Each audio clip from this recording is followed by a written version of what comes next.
धन्यवाद, बहुत बहुत शुक्रिया।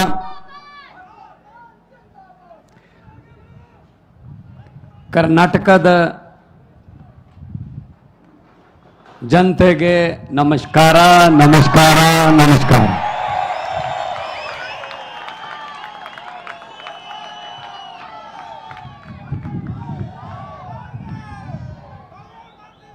स्टेज पर देश के एक ऐसे आम घर से निकले हुए कदम जिन्होंने करोड़ों लोगों को एक उम्मीद दी, बदलाव की उम्मीद दी,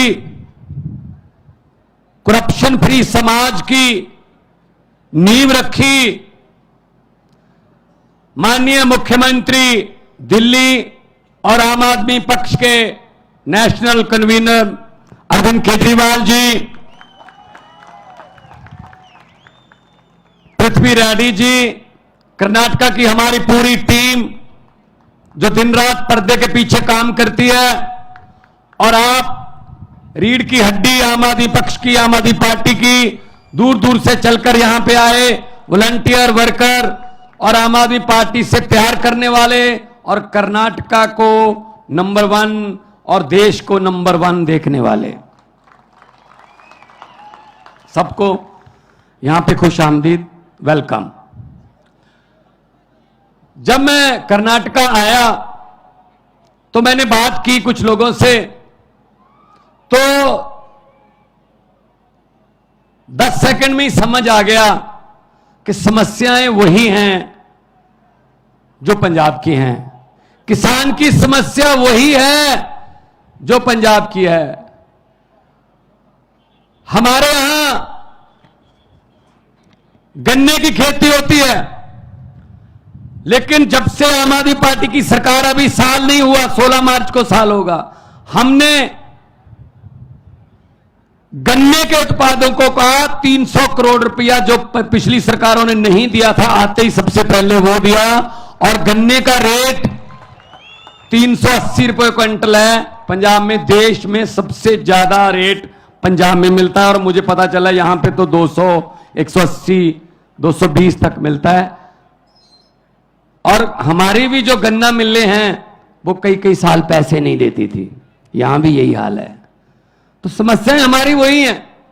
मुझे पता चला 2.5 लाख वैकेंसीज हैं गवर्नमेंट जॉब्स में, 2.5 लाख पद खाली हैं, और आम आदमी पार्टी की सरकार बनी एक साल में 27,790 नौकरियां देकर आपके बीच में खड़ा हूं भाई साहब, सरकारी नौकरियां एक साल में। और मुझे पता चला कि कॉन्ट्रैक्ट पर जितने भी कर्मचारी हैं वो कच्चे हैं, उन पर तलवार लटकती है, कब निकाल देंगे, कब कह देंगे घर जाओ, आपकी जरूरत नहीं है। और पंजाब सरकार ने 14,000 पहले किए, अभी हमारा बजट का सेशन आ रहा है, उसमें भी मता आ रहा है 14,000 अब करेंगे। 28,000 कॉन्ट्रैक्ट वाले जो मुलाजिम थे कच्चे, उनको पक्के करके आपके बीच में खड़ा हूं भाई साहब। कोई हवा में बातें नहीं करते, हम हवा में बातें नहीं करते। यहां भी वही मुद्दा है, OPS, old pension scheme. Old pension scheme में क्या था, सरकारी कर्मचारी दफ्तर में काम करता था, जॉब करता था, तो उसकी तनख्वाह में से पैसे कटते थे जीपीएफ के, ईपीएफ के। जब वो रिटायर हो जाता था तब उसको इकट्ठे पैसे मिल जाते थे, वो अपना घर बना लेता था, अपने बेटे बेटियों का किसी का भी कोई गिफ्ट दे देता था, तो उसकी जिंदगी आराम से निकलती थी।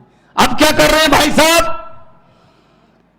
अब भाई साहब का फरमान आ गया दिल्ली से, इनके पैसे काट तो लो लेकिन इनको मत दो, शेयर मार्केट में लगा दो, वहां से नीरव मोदी, विजय माल्या, ये अडानी सब ले जाएंगे। और जब तक आप रिटायर होंगे आपको कहा जाएगा बहुत बहुत धन्यवाद, आपने बहुत अच्छी सरकारी नौकरी की, पेंशन तो आपकी नीरव मोदी ले गया और अंडानी ले गया। ये न्यू पेंशन स्कीम है उनकी, that's called new pension scheme. तो हम ओपीएस को हमने अपने पहले नोटिफिकेशन जारी किया, अब हमने कैबिनेट में इसको लाग लेके आए हैं। हम केंद्र के साथ लड़ाई लड़ेंगे कि हमारा पैसा वापस दो। 18,000 करोड़ हमारा जो पेंशन का old pension new pension scheme का जो इन्होंने रखा है वो वापस लेने के लिए हम लड़ाई लड़ेंगे, मुलाजमों के साथ लड़ाई लड़ेंगे। तो ये तो इनके कारनामे हैं। हम हवा में बात नहीं करते। अरविंद केजरीवाल जी ने कहा दिल्ली में मैं बिजली फ्री कर दूंगा। अरविंद केजरीवाल जी ने कहा मैं स्कूल अच्छे बना दूंगा। तो मजाक कर रहे थे ये लोग, ऐसे कैसे हो सकता है? जब स्कूल अच्छे बनने शुरू हुए, धीरे धीरे स्कूलों में टीचर्स जो हैं उनको विदेशों में ट्रेनिंग देकर धीरे धीरे बच्चों का रिकॉर्ड, बच्चों का पास प्रतिशत बढ़ता गया। आज दिल्ली के स्कूलों का पास प्रतिशत प्राइवेट स्कूलों से ज्यादा है, 99.7% है जी। मैं तब पंजाब में अभी चुनाव नहीं हुए थे, मैं 2014 से एमपी था, 2019 में भी एमपी था। तो मैं दिल्ली रहता था जब पार्लियामेंट होती थी। सच मानिए मेरे पास दिल्ली के लोग आते थे, जब कोई पार्लियामेंट में काम करते हैं, जब पार्लियामेंट की कोई गाड़ी चलाता है, जब कोई मिल गया, वैसे उनको पता चल गया भगवंत मान का घर है, तो मेरे पास प्राइवेट स्कूल में एडमिशन के लिए सिफारिश नहीं आती थी। वो कहते थे जी दिल्ली के किसी सरकारी स्कूल में एडमिशन करवा दो, बच्चे की जिंदगी सवर जाएगी। ये किया अरविंद केजरीवाल जी ने, ये किया मनीष सिसोदिया जी ने। बदले में क्या किया? मनीष सिसोदिया को गिरफ्तार कर लो। स्कूल क्यों बना रहा है? अगर स्कूल बन गए तो देश के नौजवान शिक्षित हो जाएंगे। शिक्षित हो गए तो उनको समझ आ जाएगी कि वोट जो है उसकी कीमत होती है। उनको पता चल जाएगा कि वोट नफरत के नाम पर नहीं, विकास के नाम पर डाला जाता है। इसीलिए वो कहते हैं कि मनीष सिसोदिया को अंदर कर दो। अस्पताल बनाए, मुफ्त इलाज होता है दिल्ली में। चाहे आपने पैरासीटामोल से लेकर बड़े बड़े इलाज 40 लाख तक के ऑपरेशन मुफ्त होते हैं भाई साहब दिल्ली में। इन्होंने कहा क्यों, ऐसा क्यों होता है भाई? लोगों को मरने दो, ऐसा नहीं हो सकता। तो सतेंद्र जैन को अंदर कर दो जिसने हॉस्पिटल बनाए। ये इनके काम चल रहे हैं।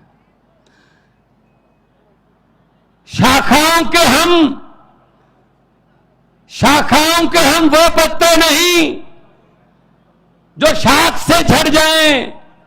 आंधियों को जरा बोल दो अपनी औकात में रहें। ऐसे हम पर ईडी सीबीआई ये डालकर आप डरा नहीं सकते हमें, आप डरा नहीं सकते हमें। हम किसी और मिट्टी के बने हुए हैं भाई साहब। और मुझे खुशी, पृथ्वी रेड्डी जी ने मुझे बताया कि देवनागरी में सभी के खातों में 15-15 लाख आ गया है। आया नहीं? आप तो कह रहे थे आ गया सर, हमारे भी नहीं आया जी। 15 लाख की बात छोड़ दो, जो हमारे घर में 2-4 हजार रुपया पड़ा था इमरजेंसी के लिए, नोटबंदी करके वो भी निकलवा के ले गए भाई साहब। ये चल रहा है, अब ये चल रहा है। तो इसलिए हम आए हैं आपके पास। अगर आम आदमी पार्टी को मौका मिलेगा,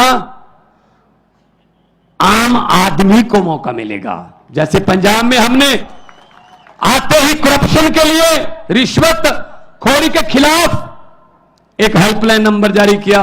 भाई साहब बड़े बड़े मंत्री जो बड़े बड़े पदों पर थे आज जेल की हवा खा रहे हैं। पंजाब में जाकर देखिए या पूछिए, अखबार पढ़ लीजिए, गूगल पे आप सर्च कर लीजिए। एक मंत्री ऐसा आया है हमारे पास जो कांग्रेस के समय मंत्री था, इंडस्ट्री मिनिस्टर था, उसके घर पे छापा मारा। बाकी चीजें तो चलो मिलेंगी, कोई रजिस्ट्रियां, कुछ कोई बैंक के लॉकर, ये वो। उसके घर से 2 नोट गिनने वाली मशीनें भी मिली हैं भाई साहब। ये नोट गिनने वाली मशीनें आम घर में रखता है कोई? ये सिर्फ लुटेरों के घर में ही हो सकती हैं बस, या बैंक में होती हैं, या रिश्वतखोरों के घर पे होती हैं नोट गिनने वाली मशीन। इसका मतलब उसका परिवार नोट गिन गिन के तंग आ गया। उसके परिवार ने कहा जी हमसे हर रोज नहीं गिने जाते, मशीन मंगवा लो। आज टीवी पर देख रहा था, इतने बड़े बड़े नोट के ढेर कर्नाटका में, विधायक के बेटे के घर से 8 करोड़ मिला ना। किसका पैसा है वो? किसका पैसा है? टैक्स देते हैं, तुम्हारा पैसा है, जनता का पैसा है वो। हम टैक्स देते हैं। कुछ लोग सोच रहे होंगे भगवंत मान ये क्या कह रहा है, हम कब टैक्स देते हैं? भाई साहब टैक्स देते हो, आपको पता नहीं चलता। सुबह उठते हैं, चाय बनानी है, सिलेंडर का और गैस का चूल्हा जलाना है, आपने लाइटर ऑन किया, टैक्स शुरू, गैस पे टैक्स है। चाय पत्ती डाली टैक्स, चीनी डाली टैक्स, दूध डाला टैक्स, उसके बाद फोन किया टैक्स, बेने डोसा खाया टैक्स, मक्खन पे भी है।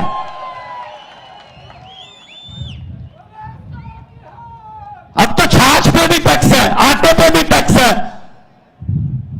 बाजार गए, मोटरसाइकिल लेके गए, डीजल पेट्रोल टैक्स, सब्जी लाए टैक्स, शाम को डिनर करके सोचते हो सोने से पहले शुक्र है अब कोई टैक्स नहीं है। नहीं नहीं, गलतफहमी में हो, ऊपर पंखा चल रहा है, टैक्स। भाई साहब हम तो सोते हुए भी टैक्स दे रहे हैं, जब हम सो रहे हैं तब भी टैक्स दे रहे हैं। तो इनके बेटों के घर से 8-8 करोड़ के पैसे मिलते हैं। 8 करोड़ तो वैसे एक छोटी सी झांकी है। तो ये चीजें खत्म करनी है तो सफाई करनी पड़ेगी, और सफाई के लिए कौन सा यंत्र यूज होता है? झाड़ू। झाड़ू चलेगा। इन भ्रष्टाचारियों को मैं कहना चाहता हूं कि जितने मर्जी इकट्ठे कर लो पैसे, हीरे, मोती, मगर ख्याल इतना रहे कफन पे जेब नहीं होती। सब कुछ यही रह जाता है भाई साहब। गरीब की बद्दुआ मत लो, गरीब की बद्दुआ परमात्मा की दरगाह, एक ही बात है, सीधी बात है। तो ये चल रहा है हमारे देश में, और वो आते हैं तरह तरह की बातें सुना के चले जाते हैं, तरह तरह की बातें। एक गांव था, वहां पे भैंसें चोरी होने लगी गांव में। अचानक से दूध देने वाली भैंसें किसानों की चोरी होने लगी। कभी एक भैंस चोरी होगी रात को, एक दिन 2 भैंसें चोरी हो गई, 3 भैंसें चोरी हो गई रातों रात। तो गांव वाले, एक साधु संत था, गांव में रहता था बाहर, उसके पास गए, संत जी हमारी तो भैंसें चोरी होने लगी हैं, कोई उपाय बताइए, बताइए क्या करें, कौन चोरी कर रहा है? तो संत महात्मा ने कहा एक चद्दर ओढ़ लेना, ऊपर चारों कोने पकड़ के 4 आदमी खड़े हो जाना, और पूरे गांव को चद्दर के नीचे से ऐसे बोल देना कि वो नीचे से चले जाएं, गुजर जाएं नीचे से। तो जिसने भैंस चोरी की होगी वो जैसे ही चद्दर के नीचे से गुजरेगा वो मर जाएगा। भाई साहब अनाउंसमेंट कर दी, चद्दर ओढ़कर 4 आदमी खड़े हो गए, सारा गांव चद्दर के नीचे से जा रहा है, जा रहा है, जा रहा है, पूरा गांव निकल गया चद्दर के नीचे से, कोई नहीं मरा। तो साधु संत से पूछा, सर मरा ही नहीं कोई? तो साधु ने कहा जो चोरी करते हैं उनको तो चद्दर पकड़ा रखी थी, मरेगा कैसे? वो तो निकले ही नहीं चद्दर के नीचे से। तो भाई साहब चोरों को तो चद्दर पकड़ा रखी है देश की, और चोर ढूंढ रहे हैं अपने आप में से हम। ये बीजेपी, कांग्रेस, जेडीएस, ये सब चोर हैं, सब चोर हैं। ये इनको निकालो बाहर, इनको जनतंत्र से इनको निकालो बाहर, उसके बाद पकड़ेंगे इनको कि कितना किसने नुकसान किया। अभी मुझे पत्रकार पूछ रहे थे ये करप्शन से, भ्रष्टाचार से देश का कितना नुकसान हो गया होगा। मैंने कहा जी ये वो वाली बात है, एक दुकान में चोरी हो गई, दुकान थी छोटी सी कोई पंसारी की, चोरी हो गई। तो अगले दिन गांव के लोगों को पता चला चोरी हो गई, उस गांव में जो दुकानदार है उसके पास अफसोस करने के लिए आने लगे। ऐसे ही उसने रेवड़ी वेवड़ी रखी हुई थी, वो जनवरी के दिन थे, तो जो भी आता था ऐसे रेवड़ी उठाई 10-15, 2-4 मुंह में डाल के बोले यार बहुत अफसोस हुआ, कितने मुझे पता चला चोरी हो गई। कहते हाँ जी चोरी हो गई। 1 आया, 2 आए, 10 आए, 15 आए, दोपहर के बाद सरपंच भी, गांव का जो प्रधान है, उसने भी कहा मैं भी जाके आता हूं। उसने भी ऐसी रेवड़ी उठाई, 2-4 मुंह में डालकर बोले यार बहुत बुरा हुआ, चोरी हो गई। कितने का नुकसान हो गया होगा? वो दुकानदार बोला जी सरपंच साहब अभी तो नुकसान चल रहा है, जो भी आता है रेवड़ी खा के पूछ लेता कितने का नुकसान हो गया। जब पूरा गांव अफसोस कर गया उसके बाद हिसाब लगाएंगे कितने की चोरी हो गई है। तो अब कैसे बता दें इस करप्शन से, भ्रष्टाचार से कितने का नुकसान हुआ? अभी तो नुकसान चल रहा है देश का। ये तो आम आदमी पार्टी की सरकार आएगी, अरविंद केजरीवाल जी प्रधानमंत्री बनेंगे, तब हिसाब लगाया जाएगा कि कितने की चोरी हो गई है और कितना भ्रष्टाचार हो गया है। ऐसा हिसाब नहीं लगेगा इसका हिसाब लगाने वाला चाहिए, और चाहिए भी IRS ऑफिसर, इनकम टैक्स के कमिश्नर रहे हैं, इनको सब पता है पैसा कहां से आता है और कहां जाता है। ये निकाल लेते हैं, जो पैसा छुपाना जानता है ना, तो इनकम टैक्स वाले निकलवाना भी जानते हैं कि कहां से निकलता है। तो मैं आपको यही बेनती करूंगा कि आप लोग इकट्ठे हो जाइए। जब लोग इकट्ठे हो जाते हैं, तो जब लोगों की आंधी तूफान बन जाता है, तो बड़े बड़े पेड़ जड़ से उखड़ के जो है उखाड़ के दो फेंक देते हैं, जैसे पंजाब में फेंके हैं। हम आपके साथ हैं। शहीदों की धरती, भगत सिंह और सुखदेव, और मैं ऊधम सिंह करतार सिंह सराभा की धरती से आया हूं। कर्नाटका भी वीरों की धरती है। हम लोगों ने देश के लिए, आजादी के लिए हमारे पुरखों ने अपनी कुर्बानियां दी हैं। इस आजादी को हम ऐसे किसी 2-4 परिवारों को सौंपने वाले नहीं हैं। ये देश किसी के बाप की जागीर नहीं है, ये 130 करोड़ लोगों का देश है। बहुत बहुत धन्यवाद, बहुत बहुत मेहरबानी। भारत माता की बोलो सोनिहाल। बहुत बहुत धन्यवाद। नमस्कार नमस्कार नमस्कार।